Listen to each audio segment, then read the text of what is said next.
guys! Today is another weekly wrap-up, and I've read 4 books this week, surprisingly for me. I just can't believe I've done that. And yeah, let us just begin. The first book that I have read is Me and Earl and the Dying Girl by Jessie Andrews. I talked about this in the last week's weekly wrap-up when I was actually reading it, and so I think that if you watched it, you will have remembered what I had thought about it at that time. And I really like this book. It's different from the typical girl has cancer, guy becomes friends with girl with cancer type stories, and it's just very cool because, not cool, but like it's really unique and different that a story actually is created that doesn't have that very predictable format. So I liked that there was comedy in it. It was funny. The characters were different and weird, I guess. I have issues with the fact that some of this story did drag on. I just didn't really care for Greg that much, and Earl. I didn't really care for the characters that much. I just kind of found it amusing and funny at times, but overall I just felt funny and all that, but the characters were stupid. That's all. But I gave it a 4 just because I really liked the story, and it was funny. It did everything that it should have done. I thought that there was a lot of dirtiness to the way that Earl talked. I thought that was just unnecessary for this book, so that took off a star just because I felt like those little bit of issues just didn't really, that could have been dealt with. 4 stars though. I did really like it overall. The next book that I read is One Day by David Nichols, and this book takes you through snapshots of Emma and Dexter's lives on specific days in each year. I think it's a unique and refreshing book because, for one, the romance in this book is just, oh my god, I loved how it felt so real. Like, they didn't just have instant love. They didn't just automatically fall in love with each other, you know.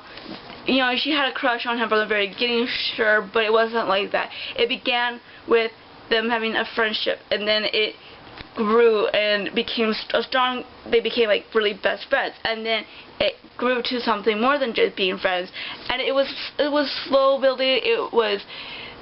It felt very real. The relationship grew throughout the whole book. It became something that made you feel like the characters were real.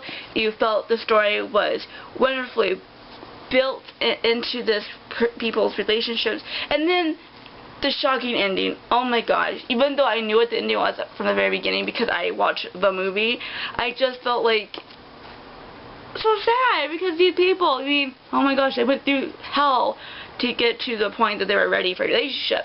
So I loved it. It was sad, it was happy, it was beautiful, it was just everything that I wanted in a real romance type book. And it was completely different than your typical romance. And I just love that there is an author out there who's willing to get away from the typical predictable romance books. So this was a 4.5 stars. I didn't give it a 5 just because I did feel that Dexter's part in this story, I'm a druggy, alcoholic person who lives just fun period of his life just went a little bit too long. It dragged just a bit, and I didn't particularly like that. I wanted to get to the point where he was the person that we knew that he was, so that took away from me. The third book that I read this week was Juliet Naked by Nick Hornby, and I don't like it. The characters from the very beginning annoyed me. The story itself wasn't that great for me. I don't know. And then the descriptions, the way that he told the story, I felt like I was seeing a movie with all the faces of the characters rubbed out. Like, I couldn't see who they looked like, what they looked like at all. He didn't tell you what they looked like. I was like, this far into it, like this far, and I was like, wait a minute, did he ever tell us like what these people looked like? Because I was trying to picture them in my mind, and I couldn't do that. Like in all the books, I can at least have a picture of what these people look like, but I didn't have a picture, and so I went back searching for description. You have to have that basic description so people can know what that person looks like. Yes, we got a good description of their personalities, but that's just not enough. I feel like you have to have that physical appearance just because it doesn't make that person feel real in that sense. So I don't know, maybe I'm wrong about that, but I just felt like I was reading a book about ghosts because you didn't really get a description on them. So I couldn't really read this book without frustration because I wanted to know what these people looked like, and the story was subpar, the writing was okay, whatever, you know. So I gave this book 2 stars. I think it had potential. I just felt like he didn't do really well with the whole describing. Also, I must point out that he put much more effort in describing people who didn't really have a major part in the book. So I just didn't get that at all. The book that I read this week is Lone Wolf by Jodi Picoult, and as anybody must know, I do love Jodi Picoult's writing. She knows how to make the characters feel real, the emotion. She knows how to provoke emotion, she knows how to create a world and write a story, and it's powerful, poignant, everything that you want in a book.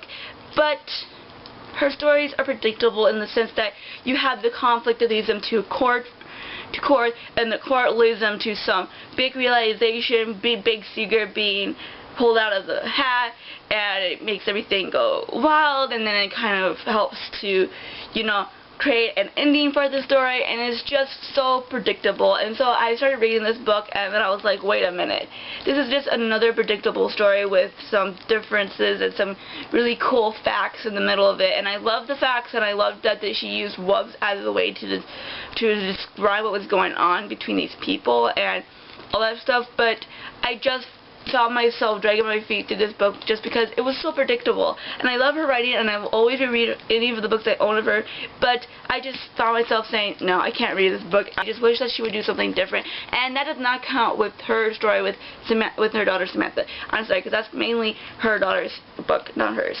So, you know, with the books that she normally writes, I feel like she should do something different. Completely different. I think maybe she should get away from the court scene. I think she needs to do something that is more like, you know, have the conflict, have whatever, but just stay away from the courts. Just do something different. I want her to do something different. Yeah, I did like the story to a point, so I give this 3 stars.